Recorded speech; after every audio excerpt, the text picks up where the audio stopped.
যে চ্যালেঞ্জটা আমি পার্সোনালি মনে করি খুবই সত্যি কথা, সেটা হচ্ছে যে আমরা এই ঘরে বসা 3-4টা মানুষ যদি মনে করি আমরা দেশ ঠিক করে ফেলবো, এটা কোনো দিন হয় না। হ্যাঁ, এবং সেটা আপনি আমরা কাস্টমসের কথা বলি, অনেকের কথা বলি, আপনি লিডারশিপ লেভেলে গিয়ে দেখবেন যে তাদের ইন্টেনশন নিয়ে কোনো অভাব নাই, কিন্তু আপনি গ্রাউন্ড লেভেলে দেখবেন যে এরকম কিছু হচ্ছে না।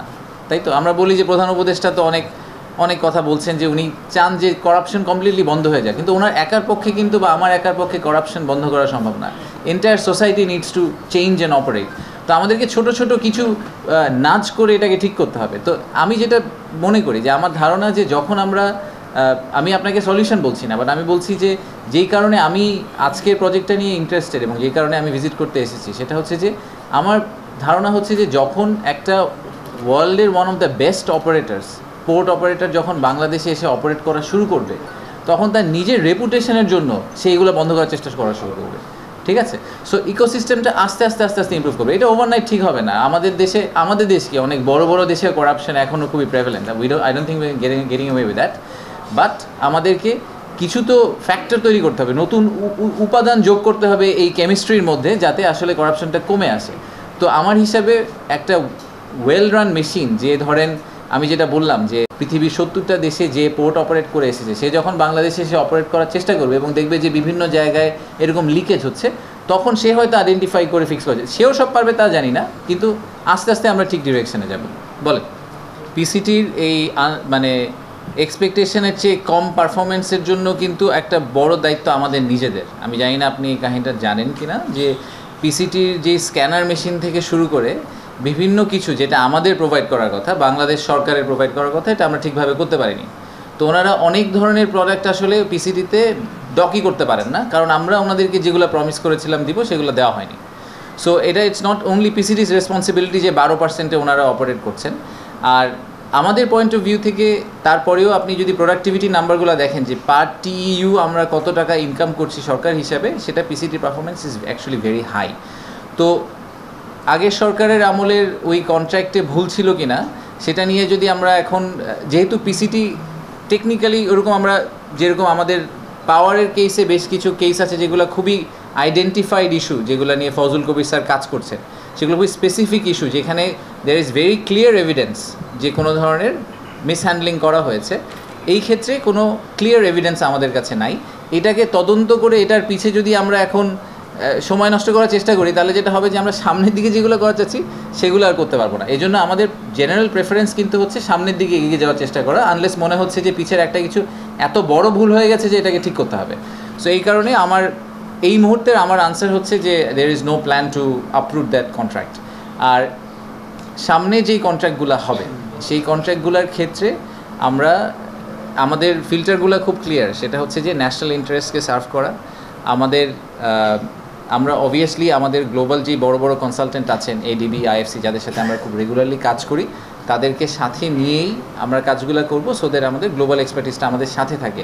আপনারা এইটা তো হয়তো সবাই ইন প্রিন্সিপাল এগ্রি করবেন যে এখনকার লিডারশিপ টিমে জেনারেলি ন্যাশনাল ইন্টারেস্টের বাইরে কোনো কথাবার্তা হয় না।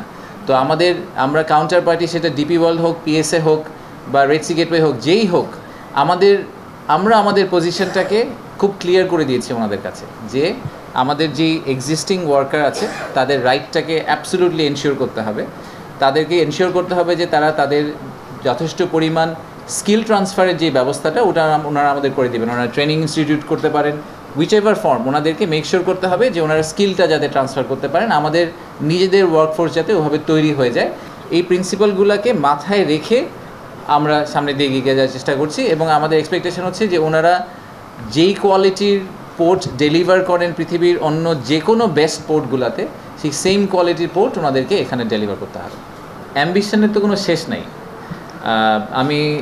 আমি কিন্তু কোয়ান্টিটেটিভলি, আমার অ্যাম্বিশনটা একটা কোয়ালিটেটিভ অ্যাম্বিশন, সেটা হচ্ছে আমি একটা নিজেকে গ্লোবাল ম্যানুফ্যাকচারিং হাব করতে চাই।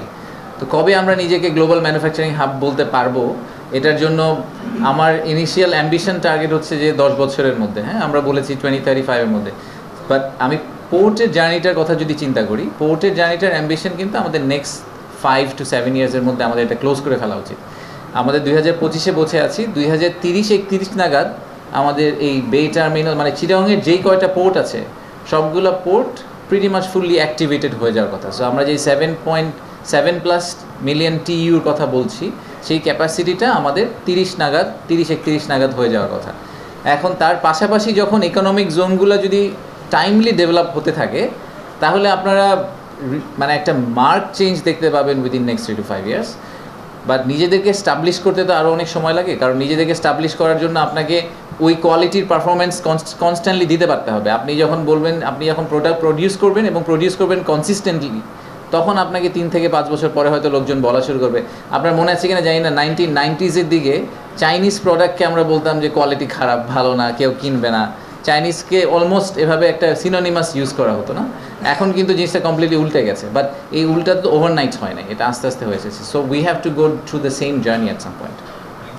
আচ্ছা, সো বাংলাদেশের প্রতিবন্ধকতা বড়গুলো আমি পোর্টটা আমরা সরিয়ে রাখি। পোর্টটা সরিয়ে রাখলে আপনি একদম ফাংশনালি যদি চিন্তা করেন ফ্যাক্টরস অফ প্রোডাকশন থেকে, প্রথম ফ্যাক্টরস অফ প্রোডাকশন আমাদের জন্য যেটা আমরা সবসময় সেল করার সেটা চেষ্টা করি, সেটা হচ্ছে লেবার। সেটা তো রিজলভ, আমাদের লেবার ইজ অন প্লেন্টি। দ্বিতীয় যেটা, সেটা হচ্ছে ল্যান্ড। আচ্ছা, এখন ল্যান্ডের ক্ষেত্রেও কিন্তু আমরা ইকোনমিক জোন, ইপিজেড যদি ঠিকভাবে, এখন যেহেতু আমরা জমি দেওয়া শুরু করেছি, কারণ বাংলাদেশের জমি খুব ফ্র্যাগমেন্টেড ছিল, জমি পাওয়া যাচ্ছিল না, সেটা আমরা মোটামুটি একটা স্ট্রাকচারে নিয়ে আসছি। এর পরেরটা হচ্ছে ইউটিলিটি সার্ভিসেস অ্যান্ড ইনফ্রাস্ট্রাকচার। এই জায়গাটায় কিন্তু আমরা এখনও ফেল। এখানে আমরা এখনও এক্সপেকটেশন বিদেশি ইনভেস্টরদের ক্ষেত্রে অ্যাটলিস্ট আমি বলতে পারি, এবং সেই সেম এক্সপেকটেশনটা দেশি ইনভেস্টর, তাদের কাছ থেকে আমরা কনস্ট্যান্টলি শুনছেন যে আমরা গ্যাসের কানেকশন নাই, এটা নাই, ওটা নাই। হ্যাঁ, সো এই যে রিসোর্স যেগুলো আমাদের দেওয়ার কথা, এইটাতে আমরা এখনও we haven tick the box. So এইটা আমাদের একটা মেজর এজেন্ডা সামনে যাওয়ার জন্য। যে আমার কাছে গতকালকে আমাদের বিরার সাথে এবং বেজার সাথে একজন চাইনিজ ইনভেস্টার, উনি ফ্লাই করে এসেছেন শুধু 2 ঘন্টা আমাদের সাথে থাকার জন্য, কথা বলার জন্য, এবং ওনার ইকোসিস্টেমে আরও 3 জন ওনার সাপ্লায়ার আছেন। ওনারা সবাই জায়গা চান আমাদের কাছ থেকে, কিন্তু শর্ত হচ্ছে জায়গা আমি ওনাকে দিব, উনি কনস্ট্রাকশন শুরু করবেন, উনি 12 মাসের মধ্যে প্রোডাকশনে যেতে চান। আনফর্চুনেটলি এরকম 100 একর জমি, যেখানে আমি পানি, গ্যাস, বিদ্যুৎ, রাস্তা এবং 100 একর জমি দিতে পারি, এরকম জায়গা আপনি খুব বেশি বাংলাদেশে দিতে পারবেন না। এই মুহূর্তে সরকারের কাছে নাই, জাস্ট নাই।